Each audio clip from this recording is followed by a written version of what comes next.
ಜೈ ಶ್ರೀರಾಮ್ ಎಲ್ಲರಿಗೆ. ಇವತ್ ನೋಡ್ರಿ ನಾವ್ ಎಲ್ಲಿ ಹೊಂಟಿದೇವಪ್ಪ ಅಂತಂದ್ರ ಅಂಜನಾದ್ರಿ ಬೆಟ್ಟಕ್ ಹೊಂಟಿದೇವ್. ನಮ್ ದೋಸ್ತ್ ಮುಟ್ಟಿಸಿದ್ರ ಇಲ್ಲಿ ನೋಡ್ರಿ ಎಲ್ಲಾ ನಮ್ ದೋಸ್ತರ ಕಾರ್ ಅಂತ ಹೇಳಿ ಕರ್ಕೊಂಡ್ ಬಂದಾನ.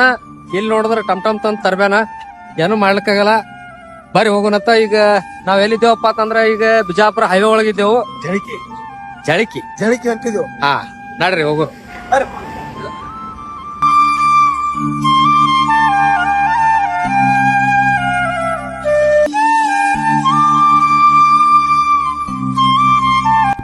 ಸೊ ಫೈನಲ್ ಆಗಿ ಇವಾಗ ನಾವು ನಮ್ಮ ಆಟೋನ ಇದಿಂದ ಹಿಡಿದು ನಮ್ ದೋಸ್ತನ ಕಾರ್ನ ತಗೊಂಡ್ ಹೊಂಟಿದೇವು. ನೋಡ್ರಿ ಇಲ್ಲಿ ನೋಡ್ತಿರ್ಬೋದು 3 ಮಂದಿ ದೋಸ್ತ್ ಕಾಣಿಸ್ಬೇಕತ್ತಾರ. ಹಿಂದಿನ ಒಬ್ಬ ನಮ್ ದೋಸ್ತ ಏನೋ ಒಬ್ಬ ಕಾಣಿಸಲ್ಲಾಗ್ಯಾನ. ಮೊಬೈಲ್ ಮುರಿತವ ಆದ್ರೂ ನೋಡ್ರಿ ಇಲ್ಲಿ ಒಬ್ಬನ. ಬಿಜಾಪುರಕ್ಕೆ ರೀಚ್ ಆಗಿದ್ದೇವೆ. ಈಗ ನಾಷ್ಟಾ ಮಾಡ್ಬೇಕಂತ ಹೇಳಿ ಮಾಡಿದ್ದೆವು. ಆದ್ರೆ ಏನ್ ಮಾಡೋದು, ಊಟದ ಟೈಮ್ ಆಗಿತ್ತು. ಅದ್ರ ಕಾಲಾಗ ಊಟ ಮಾಡ್ಬೇಕಂತ ಹೇಳಿ ಕೊಡ್ತಿ ಕೋಲಾರದಾಗಿದ್ದೆವು. ಇಲ್ಲಿ ಮೀನ್ ಬಹಳ ಫೇಮಸ್. ಅದ್ರ ಕಾಲಾಗ ಒಂದು ಒಳ್ಳೆ ಹೋಟೆಲ್ ಹುಡ್ಕಾಡ್ಕೊತು ನಾವು ಹೊಂಟಿದೆವು. ಅಷ್ಟ್ರೊಳಗಾಗಿ ಒಂದು ಹೋಟೆಲ್ ಸಿಕ್ತು. ಇಲ್ಲಿ ಮೀನ್ ಫೇಮಸ್ ಅಂತ ಹೇಳಿ ಮೀನ್ ಆರ್ಡರ್ ಮಾಡಿದೆವು. ಅದಕ್ಕೆಲ್ಲಾರು ಇಲ್ಲೇ ಊಟಕ್ಕೆ ಕುತ್ಕೊಂಡೆವು. ನಮ್ಮ ದೋಸ್ತ ಉಳ್ಳಾಗಡ್ಡಿಗೆ ನಿಂಬಿಕಾಯಿ ಹಿಂಡಿ ಮ್ಯಾಗ ಉಪ್ಪು ಉದುರಿಸಿ ಇಡ್ಲಿಕತ್ತಾನ. ಯಾಕಪ್ಪ ತನ ಸಿಕ್ಕಾಪಟ್ಟಿ ಹಸಿವಾಗಿದೆ ನೀಗಿ. ಅಷ್ಟ್ರೊಳಗಾಗಿ ಊಟ ಅಂತರೂ ಬಂತು. ಸ್ಮೆಲ್ ಅಂತರೂ ಘಮ ಘಮ ಅಂತ ಹೇಳಿ ಹೊಡ್ಲಿಕತ್ತಿತ್ತು. ಸೊ ಎಲ್ಲಾರು ಶಿಸ್ತಾಗಿ ಊಟ ಮಾಡ್ಕೊಂಡ್ ಕಿಶಂದ್ರ ನಾವ್ ಹೊಂಟೆವು ನಮ್ಮ ಕಾರಿನ ಕಡೆ. ಇಲ್ಲಿಂದ ನಮ್ಮ ಪಯಣ ಮುಂದ್ ಸಾಗ್ತದ. ಮೀನ್ ಊಟ ಯಾಕೆ ಮಾಡಿದೇವಪ್ಪ ಅಂತಂದ್ರ ಇವತ್ತಂತರೂ ಅಂಜನಾದ್ರಿ ಬೆಟ್ಟಕ್ಕೆ ಹೋಗೋದಾಗುದಿಲ್ಲ. ಯಾಕಂದ್ರೆ ಬೆಳಿಗ್ಗೆನೆ ನಾವು ನಮ್ಮ ಊರಿಂದ ಬಿಡ್ಬೇಕಾದ್ರ ಲೇಟ್ ಆಗಿತ್ತು. ಅದ್ರ ಕಾಲಾಗ ಇವತ್ತ ಹಂಪಿ ಒಳಗ ಸ್ಟೇ ಮಾಡ್ಕೊಂಡು ಬೆಳಿಗ್ಗೆ ಅಂಜನಾದ್ರಿಗೆ ಹೋಗ್ಬೇಕಂತ ಹೇಳಿ ಪ್ಲಾನ್ ಡಿಸೈಡ್ ಆಯ್ತು. ಅದ್ರ ಕಾಲಾಗ ನಾವು ಮೀನ್ ಊಟ ಮಾಡಿದೆವು. ಇನ್ನೇನು ಹಂಪಿ ಜಸ್ಟ್ 35 ಕಿಲೋಮೀಟರ್ ಅದ ಇಲ್ಲಿದಿಂದ. ನೋಡ್ತಿರ್ಬೋದು ಲೊಕೇಶನ್ ಗುಡ್ಡ ಮತ್ತು ಬೆಟ್ಟಗಳ ಕಾಣಿಸ್ಲಿಕತ್ತಾವ. ಹಂಪಿಗೆ ಬಂದು ಮುಟ್ಬೇಕಾದ್ರ ನೈಟ್ ಆಗಿತ್ತು. ಆಮ್ಯಾಗ ಅಲ್ಲೇ ಒಂದ್ 2 ರೂಮ್ ಅನ್ನ ಬುಕ್ ಮಾಡ್ಕೊಂಡೆವು. ರೂಮ್ ಬುಕ್ ಮಾಡ್ಕೊಂಡು ನಮ್ಮ ಬ್ಯಾಗ್ ಲಗೇಜ್ ಎಲ್ಲಾ ಅಲ್ಲೇ ಇಟ್ಟು ನಾವ್ ಹೋದೆವು ಊಟಕ್ಕ.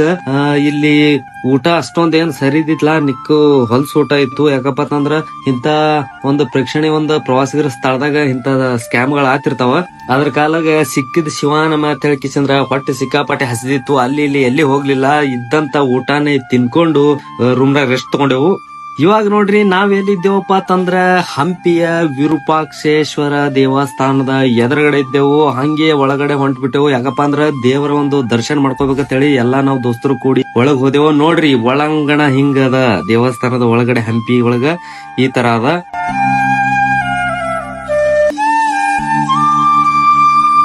ಹಂಗೆ ಮುಂದ್ ಬಂದ ತಕ್ಷಣ ನಮಗ್ ಕಾಣಿಸ್ತದ ಇಲ್ಲಿ ಒಂದು ಆನಿ ಕೈಲಿ 10 ರೂಪಾಯಿ ಕೊಟ್ಟ ಕಿಶಂದ್ರ ಎಲ್ಲಾರು ಆಶೀರ್ವಾದವನ್ನ ಪಡ್ಕೊಂಡೆವು. ಆಶೀರ್ವಾದ ಪಡ್ಕೊಂಡ್ ಹಂಗೆ ಮುಂದ್ ಹೊಂಟೆವು.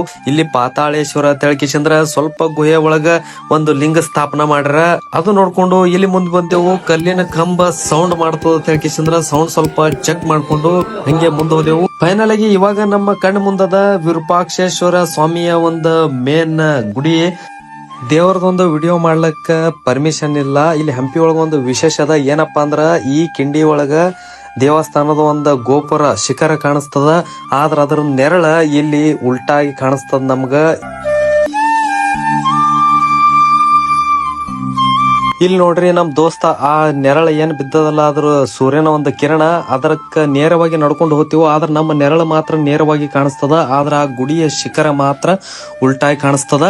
ಇದರದಿಂದ ಗೊತ್ತಾಗ್ತದ ನಮ್ಮ ಹಂಪಿ ಎಷ್ಟು ಕಲೆ ಮತ್ತು ವಾಸ್ತುಶಿಲ್ಪಕ್ಕ ಹೆಸರಾಗ್ಯದ ಅಂತ ಹೇಳಿ. ಸೊ ಫೈನಲ್ ಆಗಿ ಹಂಪಿ ಎಲ್ಲ ತಿರುಗಾಡಿ ವಿರೂಪಾಕ್ಷೇಶ್ವರ ಸ್ವಾಮಿಯ ಒಂದು ದರ್ಶನವನ್ನ ಪಡ್ಕೊಂಡು ಈಗ ನಾವು ನೆಕ್ಸ್ಟ್ ಎಲ್ಲಿ ಹೋಗ್ತೇವಪ್ಪ ಅಂದ್ರ ಕಲ್ಲಿನ ರಥ ಅಂತ ಹೇಳಕತ್ತಾರ ಇಲ್ಲಿ. ಆ ಕಲ್ಲಿನ ರಥ ನೋಡ್ಲಿಕ್ಕ ನಮ್ಮ ಪಯಣ.